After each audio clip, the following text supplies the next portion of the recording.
episode of Inside the Mind, the official podcast of Missouri S&T Athletics. This episode presented by Missouri S&T Corporate Club member Super 8 by Wyndham Rolla. We want to thank them for their support of this show as well as Missouri S&T Athletics. Patrick Murphy with you again here as always. We'll be talking softball on the show today, but before we do, if you could please take a moment to be a friend, tell a friend, and tell them about this show as we look to continue growing the show and telling the awesome stories of our coaches, athletes, and more. So please be sure to subscribe wherever you may be listening to this show or watching. So before we get into the show today, we do want to take a quick moment to recap the events of the last week in minor athletics. And with crossover season looming, business is a booming in college athletics. Lots to talk about over the last week here at Missouri S&T. We'll start with swimming. They were in action at the 2022 GLVC Swim and Dive Championships last week in Elkhart, Indiana. Took home a fourth place showing at the conclusion of that 4-day meet. S&T had 4 top 8 results on the final day of competition, led by Alex Graham's third place finish in the 1,650-yard freestyle in a time of 15:42.45. Andy Huffman, who was on the show recently, took home a 5th place showing in the 200-yard breaststroke in a time of 1:58.69. While Noah Clancy, who set a school record in the 100-yard backstroke earlier in the week in a time of 47.91, finished 8th in the 200 backstroke in a time of 1:47.38.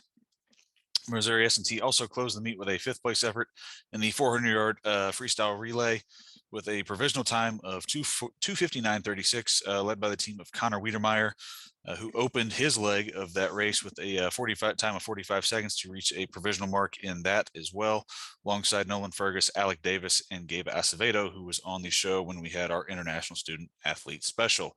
Minors also had 2 winners in the B finals, with Mark Kavanaugh winning in the 200 backstroke to finish 9th overall in that event in a time of 1:46.96, as did Jay Mercer in the 200-yard breaststroke in a time of 1:59.32.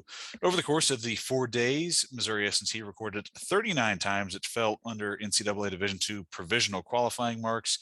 And those performances, along with the team finish of 4th, helped Missouri S&T head coach Doug Grooms win co-coach of the year honors alongside Indianapolis's Brent Noble, as the Greyhounds took home the team title this year, followed by Drury in 2nd, McKendree in 3rd, and Missouri S&T in 4th. The next date to watch for swimming's February 23rd. That's when the NCAA will announce the field for the 2022 Swimming and Diving Championships. If you want to hear more about each day of the championships last week in Elkhart, head over to manorathletics.com. There's full recaps from each day of action there if you missed any of that as well. Basketball was back in action last week with 3 games in 5 days again, starting last Thursday with McKendree coming to Gibson Arena. Kira Carter's club cruised to a 94-59 win over the Bearcats, used a big second quarter to really distance themselves in that game after taking the lead late in the first period and leading by 1 after the first 10 minutes. Laura Rodriguez finished with 18 points, as did Alex Kerr, who also had 17 rebounds, which tied a career-high mark as she recorded another double-double, while Michaela Davis and Marta Dirk finished with 14 and 12 points respectively in that game. In the men's contest in the second action of the night, it was a tight one all throughout as S&T trailed by 5 going into the intermission at halftime and rallied from down 10 at one point in the second half to tie the game and retake the lead in the closing moments of the second half before McKendree forced overtime on a 3-point basket with 9 seconds left in regulation. The extra 5 minutes of overtime, S&T jumped out in front early and never trailed as they took care of business in the final 5 minutes to pick up a 75-70 win. Julian Smith and Alex Strouting each finished with 20 points in the win, while Caden Froby added 14 points and Dylan Singleton finished with 10. Saturday was Military Appreciation Day here at Missouri S&T, presented by Dickey's Barbecue Pit and Realty Executives Farrell Associates, as Missouri S&T hosted Missouri St. Louis in another GLVC twin bill. The women's game, S&T came out hot against the number 23 Tritons, but went cold in the second quarter, got outscored 20-7 in that second 10-minute period, as UMSL went on to pick up the win 65-48. But it was a much better showing against the Tritons this time than the first matchup of the season in January. So definitely something to get excited about for the Miners as they finish up the regular season. Kristen Keys was the high scorer in that game with 10 points, while Kerr and Rodriguez each finished with 9, as S&T struggled shooting the ball in that game, going just 18 of 50 from the field. Game 2 against the Tritons, the men's game, saw a closely played first half, but UMSL was able to eventually gain the lead in that first half and managed to keep that throughout the second half as they went on to pick up a 75-59 win. Trio of 12-point performances for Missouri S&T in that one, with Smith and Strading, along with Mahamadou Kaba Kamara, who scored a season high in that game. Also finished 2 points shy of his career high while also recording 5 blocks in that game. Had a couple more, but they whistled him for fouls on those plays. But big man in the middle, Kaba finished with one of his best games of the season, one of his best games in a Missouri S&T uniform. Also want to take a moment after those home games over the weekend, give a quick shout out to all the students who showed up over the weekend, helped create a great environment for all 4 games against McKendree and Missouri St. Louis over the weekend. Really fun to see students in the stands having fun, creating an atmosphere in Gibson Arena, and we look forward to seeing them back again. Final weekend of the regular season at the end of the month against Illinois Springfield and Lewis. Monday evening, more basketball. Was a makeup game day in St. Charles against Lindenwood. Those games were originally scheduled for a couple weeks ago back on February 3rd, but those were postponed due to that wicked winter storm that dumped several inches of snow and ice across the Midwest. The women's team opened up action with a 5:30 tip from St. Charles and Highland Arena, posted their best quarter of the year to kick off the night, outscored Lindenwood 32-17 in the first period, went 13 of 15 from the floor, missed only 1 3-point field goal, missed 2 shots, shot 87% in that first period, and never looked back. Led basically from start to finish in that one, despite a late push by Lindenwood. The Lions were able to get within 9 about in the final 4 minutes of that game, but S&T was able to kind of stop that run cold, push the lead back to double digits, and wrap things up at the free throw line in the final moments to pick up a 92-79 win. Second 90-point performance in their last 3 games as the Miners moved to 9-13, 6-10 in the GLVC ahead of this weekend's road trip. Laura Rodriguez led the way in that game with 20 points, followed by Kristen Keys with 17, Kerr with 15, Michaela Davis with 13, and Marta Dirk with 12. First time in a game this season, S&T's had 5 double-figure scores in a game, as the Miners shot 56% from the field in the game and 87% in the first quarter, as I mentioned a minute ago. In the men's game, it was a similar start to the action, but the roles were reversed, as it was Lindenwood who was shooting the ball well, scoring early and often, pulling away quite handily in that game as they went on to pick up the win by a final score of 101-66. Dylan Singleton led S&T with 18 points in that game on 7 of 11 shooting, while Julian Smith and Caden Froby finished with 12 and 10 points respectively. Bill Walker's club now sits at 10-13 overall, 6-10 in the GLVC, heading into this week's road trip in Indiana. Track and field was in action last week after an idle week because of all that winter weather. They were back in action at Pittsburgh State for the Gorilla Invitational. Had a couple of headline performances there. NCAA Division II provisional mark on the women's side by Anne-Marie Tyson. Reached a provisional mark in the high jump, cleared a height of 5'6.5" to finish 8th in that event, became the first member of the women's team to reach a provisional standard this season. On the men's side, Hayes Petito helped set 2 school records, set a new best time in the mile, breaking a 17-year-old record with an effort of 4:14.02. And then he also anchored S&T's distance medley relay team alongside Lucas Rackers, Michael Pate, and Andrew Lofgren, as that group also set a school record in a time of 10:07.06, beating the previous record by 8 seconds. So other highlights from that track meet at Pittsburgh State: Mitch Fairless improved his NCAA provisional mark on the season in the high jump, clearing a height of 6'10 1/4. In a second place effort, Nathan Swadley placed 7th in the shot, while Aaron Jones logged an 8th in the triple jump in his first action of the season, reaching a distance of 46.8.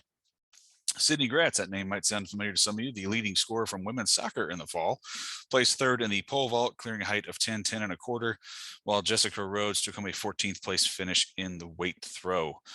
Nothing on tap for track and field this week. They'll be back in action next at the GLVC Indoor Track and Field Championships in Indianapolis, starting at month's end on February 25th. Looking ahead to this week, basketball continues their final road trip of the season Thursday night with a trip to kick off the Indiana swing of the schedule, making the return trip to Indianapolis for doubleheader action against the Greyhounds, followed by another doubleheader in Evansville on Saturday, as Missouri S&T will be taking on Southern Indiana for the final time on the hardwood, as the Screaming Eagles announced last week that they'll be reclassifying to NCAA Division I status, beginning with the 2022-2023 academic year, and will be joining the Ohio Valley Conference as it's kind of an end of the era in the GLVC. Final charter member of the league will be leaving the league at the end of the spring.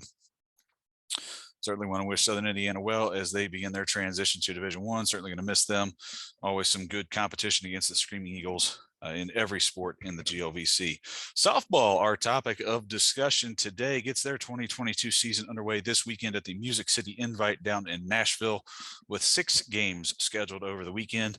S&T will open up Friday against Trevecca Nazarene at 12 p.m. Eastern Time, followed by Wisconsin Parkside at 2 p.m. Saturday, the Miners take on Findlay and Kentucky Wesleyan out of the Great Midwest Athletic Conference at 11 a.m. and 3 p.m. before wrapping up the weekend bright and early Sunday morning at 9 a.m. and 11 against Tiffin and Ferris State. Be sure to follow along with softball all spring long on minorathletics.com and on social media as well at minors_SB. We'll step aside for a quick break on this episode. Be back on the other side with our first guest on this episode of Inside the Mind, brought to you by Super 8 by Wyndham Rolla.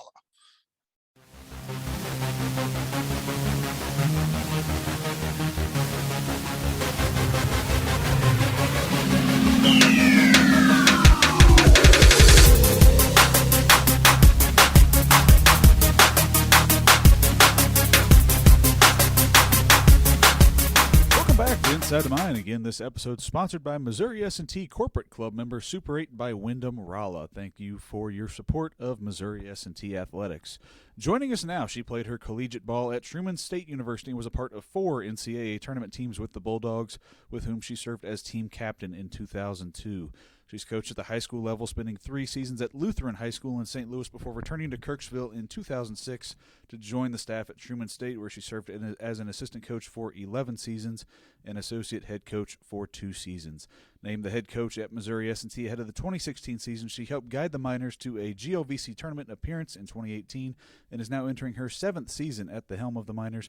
Please welcome Cathy Monroe to the show. Cathy, thanks for stopping by, taking time out of your day. I know it's a busy week with opening day coming up, so I know you're getting ready to probably hit the road here shortly, but appreciate you taking time and stopping by to chat with us. Yes, thank you for having me. I know it's been kind of a obviously the off season, finally having more of a traditional off season this year as compared to what has been in years past, given everything with the COVID situation. But how, from your perspective, how do you think the off season has been with this group? How'd the fall season go, and how have things been going since the team reported back in January, getting ready to gear up for opening day? Yeah, sure. The fall season was great. We were able to play some scrimmages, which we didn't get to in the last fall because of COVID and those kinds of things. So we're still working through some of that. But we were, scheduled to play 2 games, one at home and one away. We unfortunately had to cancel our home game, but we still did make it to St. Louis University, and we played SLU in one game and then WashU at SLU in the other game there. And we actually performed really well that day. Pitching looked good. Defense did great things. If we can show up like that day in and day out this coming spring season, we've got a lot of potential and we can do some really great things. We've got a lot of pieces that are there for us. We just got to make sure that, when you get in the grind and things are hard, we have academics that are always pulling at us as well. But if they can show up like that and play like that every game, we're going to have some good things happen this year. You mentioned that grind is what, a 50, I think softball's 56 game max? Yeah, 56 max. I know we aren't maxed out. We're at maybe 52 or 54. That's still a load of games, though. Yes, a lot of games. We're starting off with this weekend, and we kind of don't stop from here. So you want to start things off right, make sure you're as healthy as you can be, because there's just not a lot of time to recover if you have things go a certain way. But we're super excited because we didn't get to have those non-conference games, and I think these tournaments that we're going to early plus our Lincoln game are going to help set the tone and give us some opportunities to work through some things that maybe we haven't had enough time to either practice with or from the fall season to get us ready to go for conference. We'll talk about those early games coming up in the season here in a moment, but just want to briefly touch on last season. It was coming off a challenging 2021 year. Obviously, last spring presented a unique set of circumstances. Playing your first full season since 2019. Obviously, 2020 was cut short in March due to COVID. Um, different set of circumstances. To be able to play last season. Some of those are still around this year with the health and safety protocols. Also had a fairly young group last season. I'm sure there were some growing pains to work through last year, and obviously just getting back into that grind of playing, 40 plus, close to 50 games in a regular season, for the first time in, 2-3 years. Yeah, it has been a unique 2-3 years. Even this year, we have a lot of things that are in place, and we're able to do some more things. But we've had some other challenges, very unique years. I feel like COVID for the previous two, and this year multiple reasons, just getting people healthy and getting them back. But we were very young, so it was a little bit of a struggle last year. But we've got a lot of pieces in place with our returners, so now we have a little bit more experience in our upperclassmen. And we've got some leaders that are stepping up and seem to be fitting into that role. And then our newcomers have been working really hard, and I've been pleased with most of them and how they're doing and how they're performing. And just, I think they're going to be a few young ones that are going to make a difference for us early on and throughout this season. Looking to get back to the GLVC tournament. Last time S&T made it was in 2018, like we mentioned in the intro. And I know me and John talk about this all the time. The conference schedule, regardless of whatever sport you're playing, is always a tough one in this league. And it's just everybody just beats up on each other for, however long the conference schedule is, and you kind of see who's left at the end of it. And that's how you figure out the postseason. But what can you say about the state of softball in the GLVC heading into this 2022 season? Yeah, I agree. I don't think there's any doubt that it's going to be a tough conference schedule. Top to bottom, there's a lot of different things in place this year, different circumstances. So some teams didn't perform like they normally would last year that I think are going to come back stronger. We've got some new coaches in some of the schools. So I don't know that anyone really knows how it's going to fall, but you're, always tough competition against Indy. Southern Indiana, I think, is going to be tough. Lindenwood has a lot of returning players and a new coach that should do a good job there. So like Rockhurst did well, Maryville's doing well, Drury's doing well. Like, it's just going to be a tough conference, which is great. That's why we like playing in the GLVC. It's one of the things I enjoy about it is you get top competition to get you ready. And if you can make that conference tournament and then postseason, you're playing against some of the best teams in the nation. Before we get into the schedule, opening weekend and everything else, I do want to ask you this one real quick. Having been actually, when you were a student athlete, was Truman State? Were they GLVC, or were they what level was Truman when you played? It was, oh gosh, it was MIAA, and I believe we switched when I was coaching there shortly after. So I have experience in both, but as a coach, more GLVC; as a player, more MIAA. Yeah, I was just going to ask you, kind of, how, during your time in the GLVC, how has the league evolved over the course of your time in the GLVC? It seems to have more changes recently than it had years past. We've added a few teams. Some of your St. Louis teams like Lindenwood just joined. SBU's in now. So some of the MIAA teams that we faced or would play in non-conference games anyway are now in the conference. Now we're getting some teams that are going D1, next year. So that'll change the look of it next year. But I really feel like it stayed pretty consistent. Location-wise, we've lost Parkside, but a lot of the teams have been fairly consistent. We're staying Missouri, Illinois, Indiana for right now. Bellarmine went D1 a couple years ago, and those kinds of things. So for the most part, I think it's been fairly consistent. But there are changes, just like there is all over the nation with Division I, II, Division II. There's lots of teams moving conferences, moving levels, and those kinds of things. Conference realignment seems to be the name of the game nowadays. I know there's everybody everywhere. They're changing leagues, changing divisions. It's always kind of it's always interesting to try and keep track of who's going where and everything else. We'll go ahead and jump in and talk about the games you got on the docket to open the season. Plenty of games on the road and at neutral venues to open the year. Heading to Nashville this weekend to get things going. Last went there in the 2019 season, but you got 6 games scheduled against a good slate of regional opponents. Trevecca Nazarene, who's hosting that event, Parkside, Findlay, Kentucky Wesleyan, and then closing out the weekend with Tiffin and Ferris State on Sunday morning. What's the expectation going into opening weekend? I know that's always a special time of year for the coaches and for the players. Yeah, definitely. At this point, I think we're just really excited to get out and play. We needed this practice time, and we're still working on some things, but until you get out there against that opponent, it's never quite the same. So we're super excited. I think we're going to have good competition that should give us a good idea to work through some things and get better some aspects during the game. But I also think we can compete really well with the teams that we're slated against. So I have, optimistic hopes for what we can do win-loss wise, but the big thing is we're really focused on the process and what we're doing, game to game, inning to inning, out to out. That's going to help us get in an opportunity so that we can be successful on that scoreboard. So we're really excited about the opportunity. Yeah, you finally get to take the field against somebody who's not wearing green and gold. That's always a good feeling. And hey, when you did that in the fall, it was the outcomes were really good ones. So hopefully you can keep that trend going down in the Music City this weekend. Following up that trip down to Nashville, got a first midweek of the season going up to Jeff City, take on Lincoln in the first of a few games with the Blue Tigers this season before heading to Kentucky for the Blue Bridge Battle hosted by Kentucky Wesleyan. You'll be taking on some more regional opponents there.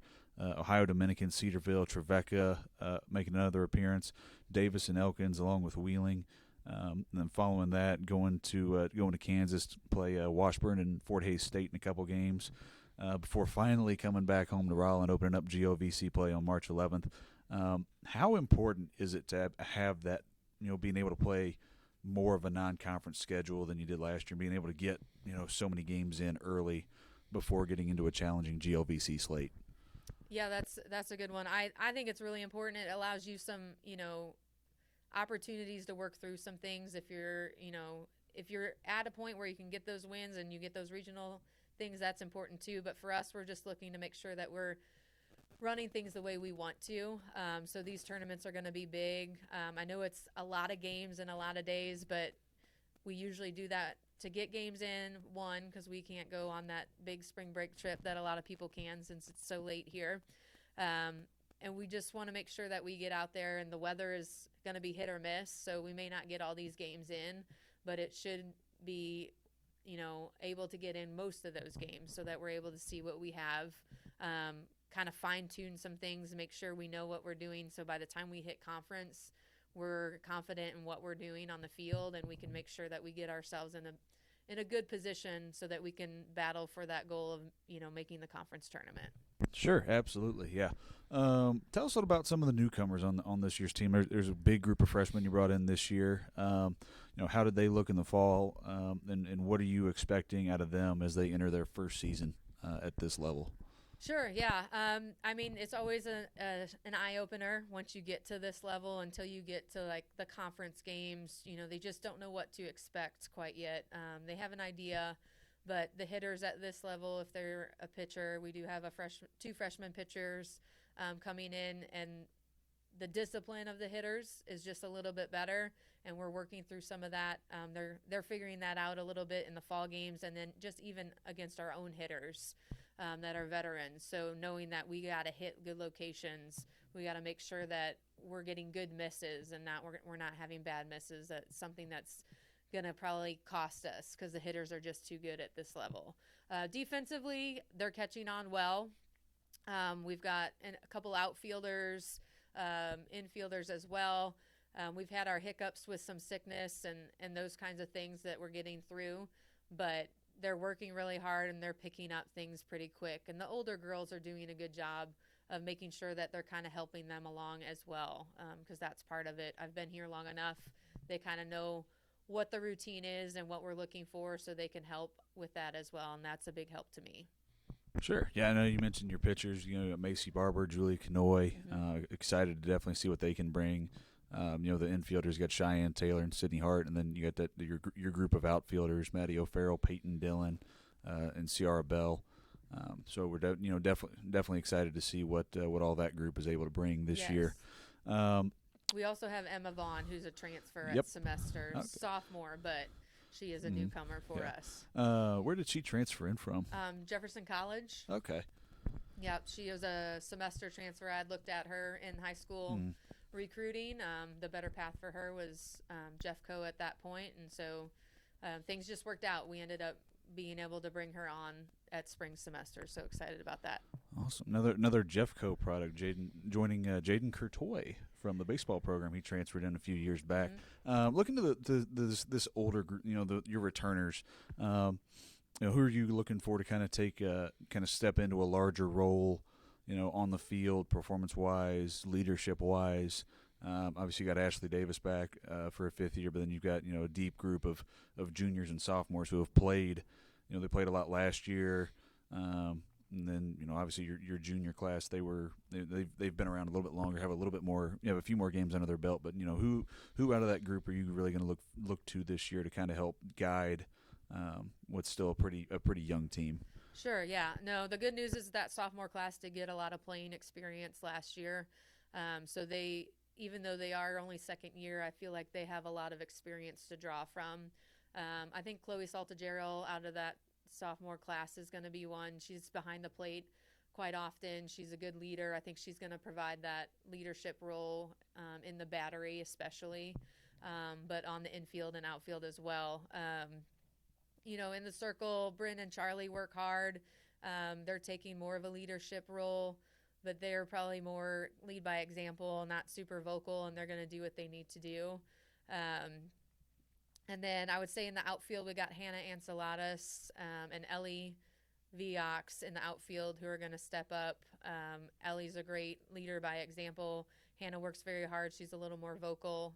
And then on the infield, I'd say Maddie Passolano has stepped up a lot this year especially.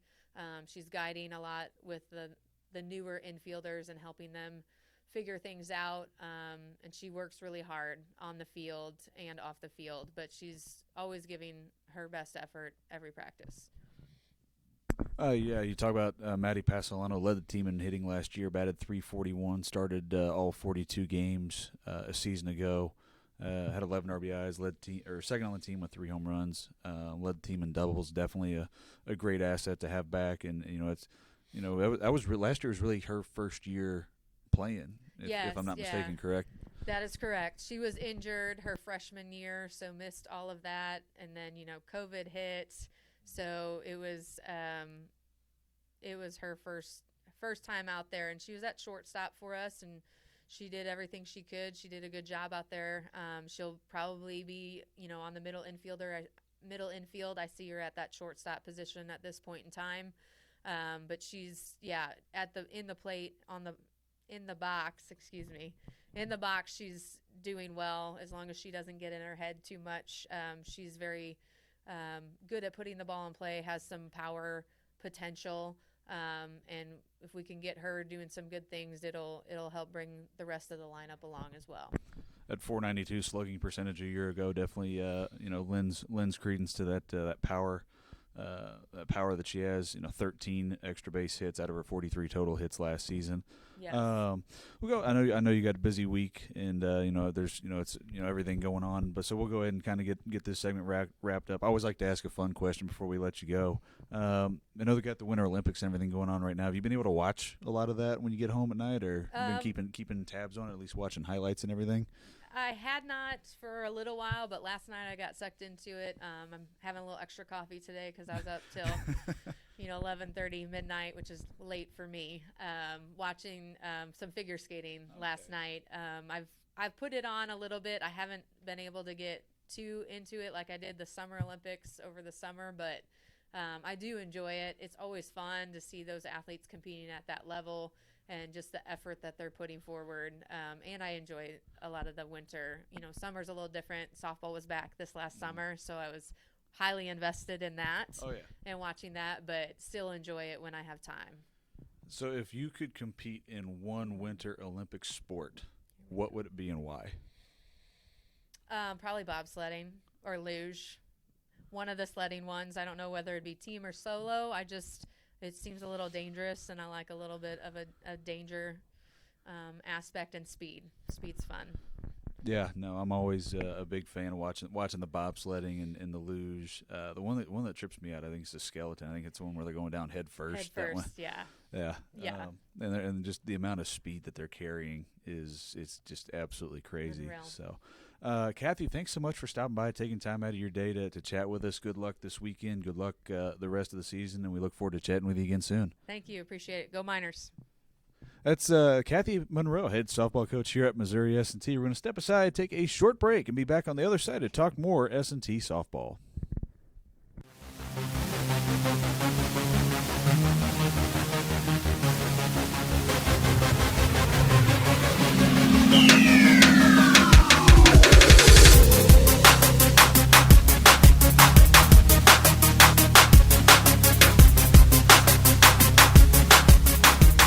Back to Inside the Mind, the official podcast of Missouri S&T Athletics. Again, we want to take a moment to mention this episode is sponsored by Missouri S&T Corporate Club member Super 8 by Wyndham Rolla. Thank you for your support of Missouri S&T Athletics. Joining us now, entering her third season as a member of the softball team here at Missouri S&T in 2022, she has started all 51 games she has played in her career, and last season led the team with 3 triples and was third on the team with 17 runs scored. Please welcome to the show, Hannah Antzloulatos. Hannah, thanks for taking time out of your day. I know it's a busy week with, travel coming up, opening day and everything. So how's things been? How's the semester going for you and everything else? Good. Thanks for having me. Yeah, we got some tests this week. I got to take some more tests on the road. I've only taken a few because COVID season, didn't really get to take some. And then last year didn't really have any because everything was online. So we just took all our tests online. So I got some tests this week I'm really excited for, but yeah, I'm really excited to start our season. I definitely remember the days of traveling with the baseball team when I was here as a manager and just Coach DeGraff and Reed proctoring tests on the bus or in the hotel conference room or at breakfast. It's it's always fun. Just walking in from getting dinner, getting laundry, and you see somebody, you see like 6 people taking like a fluids test or a statics test or something just spread out all over the place. Yeah, we got 5 taking a DiffyQ test this week. Oh, That'll be a fun time. So, anyway, jumping back, like I said, we got opening week coming up. This weekend down in Nashville. How great is it finally going to be to take the field in season against somebody who's not wearing green and gold? And how excited are you to head back to Nashville for the first time since 2020? I'm actually very excited. Since we're getting our full season back, it's really exciting, and having everyone coming in and stuff like that. So having the whole team together and we're on one team and we're not split between a scrimmage game between each of us is going to be really exciting. Yeah, coming off, another kind of the first really traditional off season that you've had since you've been, here at Missouri S&T. Was there an area of emphasis that, in your game that you really wanted to try to work on to develop and improve heading into the 2022 season? Heading into 2020, even though I did hit pretty well last year, I felt like I lacked in a few areas, so I really focused in the off season over my hitting and my pitch selection. So I worked a lot with seeing more pitches and really zoning in on watching the pitcher's hand and the spin coming off the ball. Is that coming? Obviously, I'm a baseball guy by trade, but is it the distances are a little bit closer and everything else, and the pitch speeds are different. But how tricky is it to kind of differentiate between a rise ball and a fastball or an off speed, or some pitches easier to pick up than others, or? Sometimes. I had a program when I in travel ball. My coach had this app, and the pitcher would pitch it, and you can watch the spin on the ball, and it would be like what pitch was thrown to you. So we worked a lot with that, so I've been able to recognize it more. And living with a pitcher, I've asked her a lot of questions on how her spin is and watching stuff and how she throws it. Every pitcher throws some pitchers different. I know Julia and Charlie and Bryn all throw differently, especially Julia because she's a left-handed pitcher, so it's a little different coming from the left side. But as long as you watch it from the hip and then you can just watch the spin all the way in, you can kind of gauge in watching the laces on the ball which way it's spinning to grasp it. I know with baseball too, lefty righty makes more of a is a pretty significant thing. There's a lot more arm angles. Is there as big of a difference in softball between like a left-handed pitcher and a right-handed pitcher? as far as like release point, timing, spin, pitch recognition?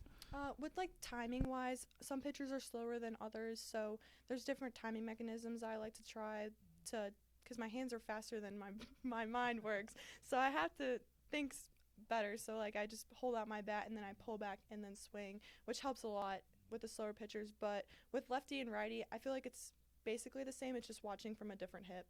Gotcha. You got several newcomers to the team this year. Obviously going through the fall with them and then coming back and working through the the preseason here in January and February. How do you think they're going to be able to contribute right away and help elevate the team and improve upon last season's performance? Yeah, we got a great group of girls coming in. We got a lot more outfielders this year, so that's very nice for us because we've always had just a few of us out there. But they bring a lot of talent to the table. They do have a lot of great qualities that brings to the team. Even though we lost quite a few girls last year, they filled in their spots well, and they're taking the role, and they've really been asking a lot of questions to really step up to the plate, which we needed this season.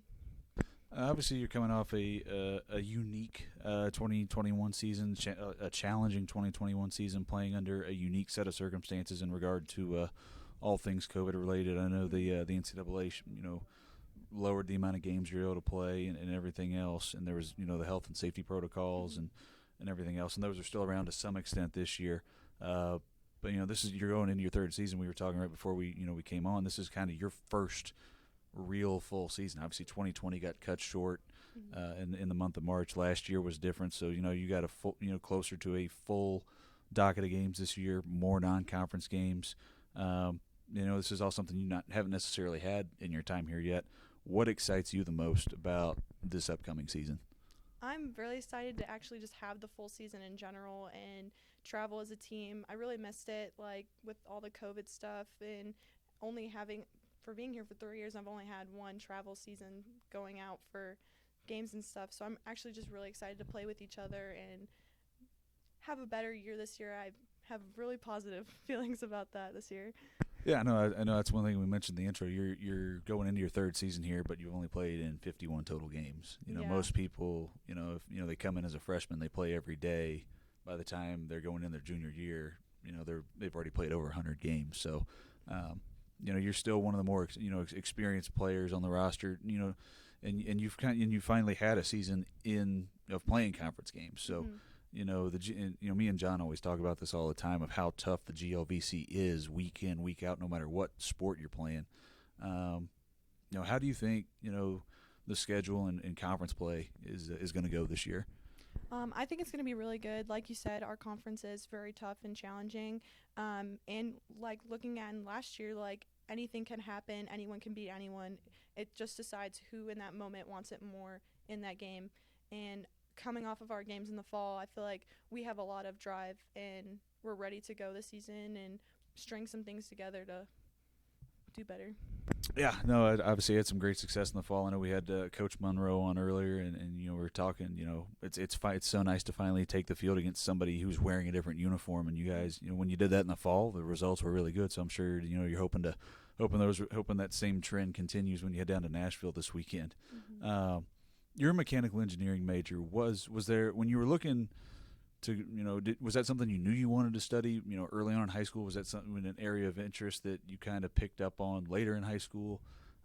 And what was it about, when you were looking at a place to where you wanted to go to college at? What about Missouri S&T drove your decision to ultimately come here? Well, I've been interested in engineering for a while. My grandpa was an architectural engineer, so I kind of grew up around it. He let me come into work sometimes, and I got to talk to all the other engineers. And it wasn't just architectural. They had chemical and mechanical all there, so I got to really see like a bunch of them in action and stuff, and I got to ask them a lot of questions. So being with that really pushed me to be an engineer just like him because I really enjoyed it. I picked mechanical because I really like knowing how things work, and I was always one of those people that watched like how it's made on TV with my dad. Sure, yeah, the big Christmas Day marathon they run like every year. Yeah, watched all of them, always recorded them too. I probably watched the same episode probably like 5 times, but it's just really interesting and stuff like that. And I chose Missouri S&T because it was between here or Iowa State. I knew they had a good engineering program, but I visited them first and then I came here, and the way that S&T just offers way more than what they did. I feel like we have a lot more connections, and they're really focused on getting you a job right after college, and that's something that was really important to me because I didn't want to just go to hard school for engineering for nothing. So when I was looking at it, I was like, definitely S&T, and the campus was more homey, like, because it's a little smaller, and I wasn't sure if I wanted a big school or a small school. So with the smaller campus, it just feels like everything's right there, so I wasn't like lost on campus. For sure. No, I feel that. I remember going through, talking forever ago now when I was going through that process, was trying to figure out where to go to school and everything else. I think Missouri S&T was one of the last places I visited, and I remember the day I came, the weather was absolutely dreadful, but there was just something about the campus. It felt like home, Yeah. I'd been, a couple big schools, couple small schools, couple in between. I mean, and I actually came here to be an architectural engineer, so it's funny you mentioned that it was your grandfather. Yeah. That's what he did. I thought that was what I wanted to do, but I got to Calc 1 and figured out it's maybe not for me. But anyway, it's just something about this place. When you come and you walk through campus and you just kind of see everything, and the different buildings and everything else. It's just and the people here too. And definitely a unique group, and now that you're here and spending time with your teammates and everything else, building those relationships, having that college experience, it's something you don't necessarily, it's something you're going to remember for the rest of your life. Yeah, the girls were definitely a big factor in why I came here as well, because like going through all those recruiting camps and visiting all these colleges, girls will like ask you like what you want to do, and as soon as I said engineering, they were like, ugh, what, how, and softball? I'm like, yeah, like, is that crazy? Like, I didn't think it was crazy, and everyone's like, you're crazy, and I'm like, I don't know. And then engineering, I came here, and they're like, yeah, engineer? I'm an engineer. I was like, oh, okay, so it is normal, like,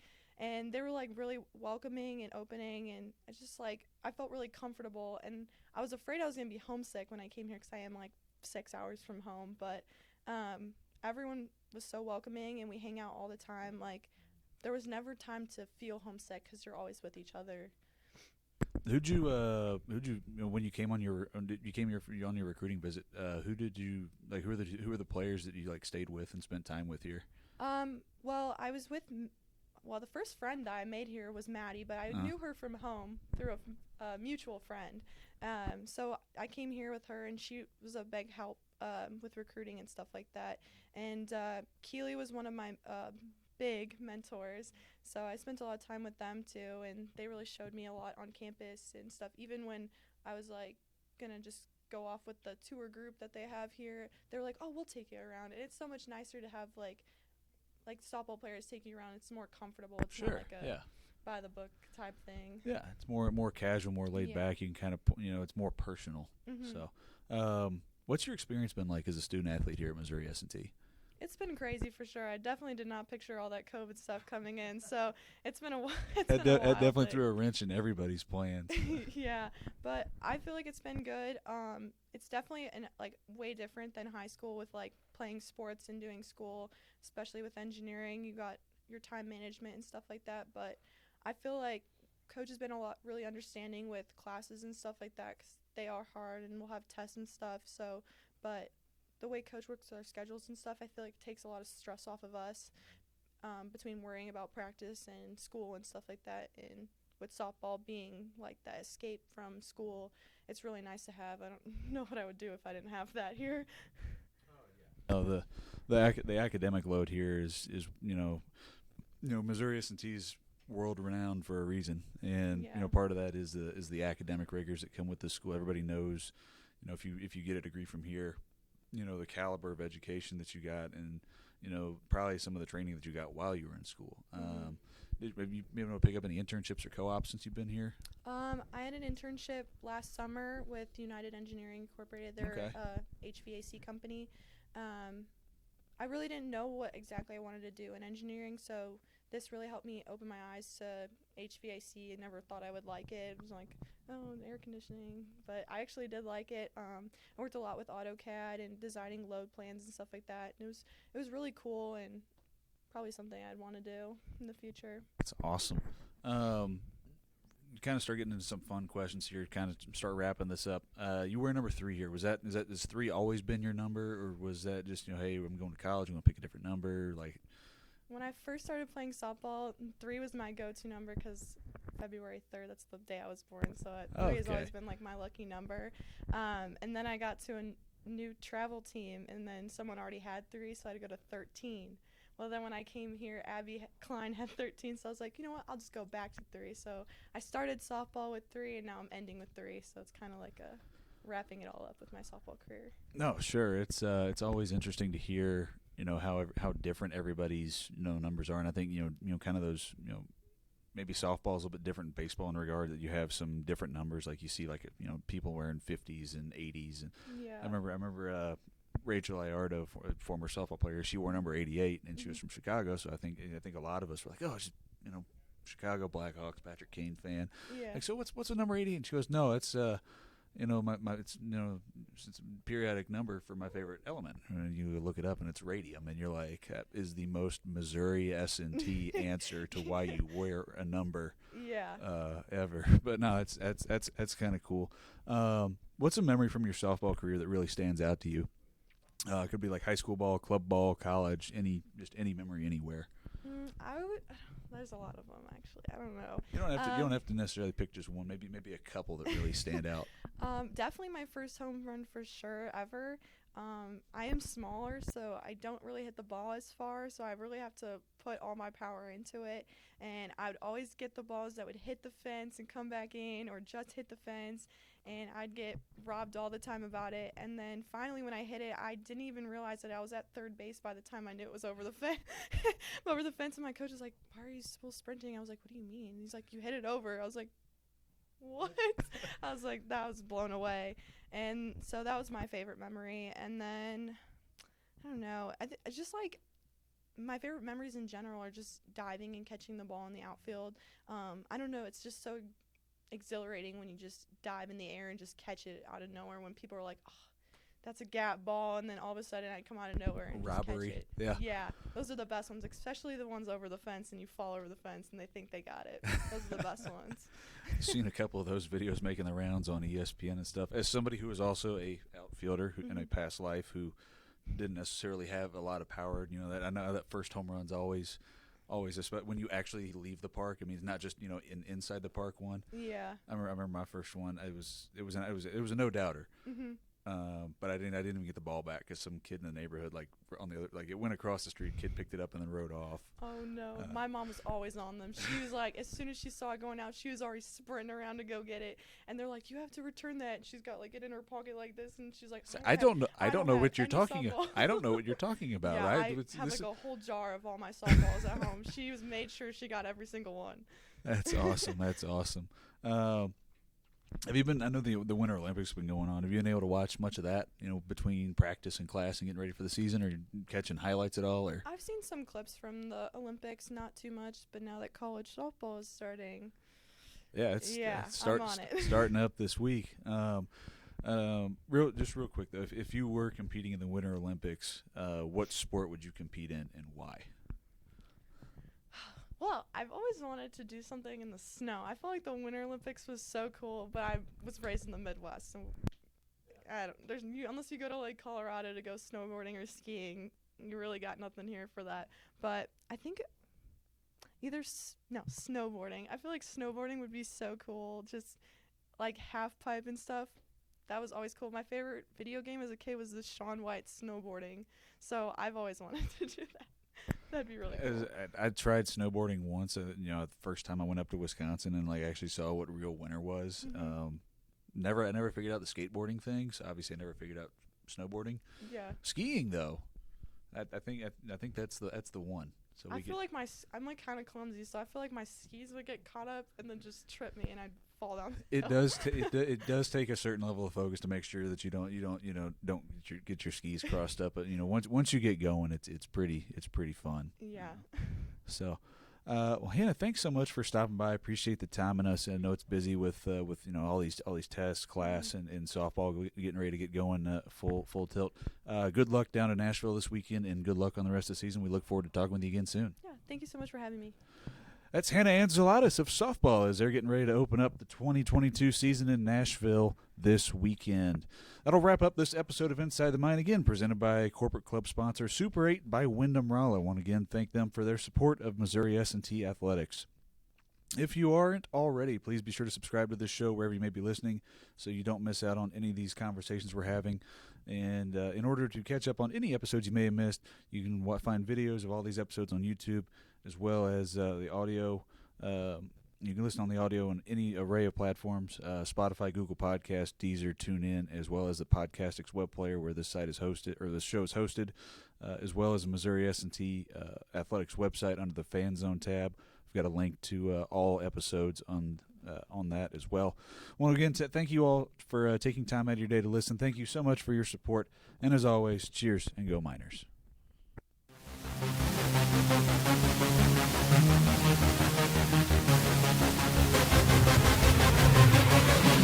Yeah.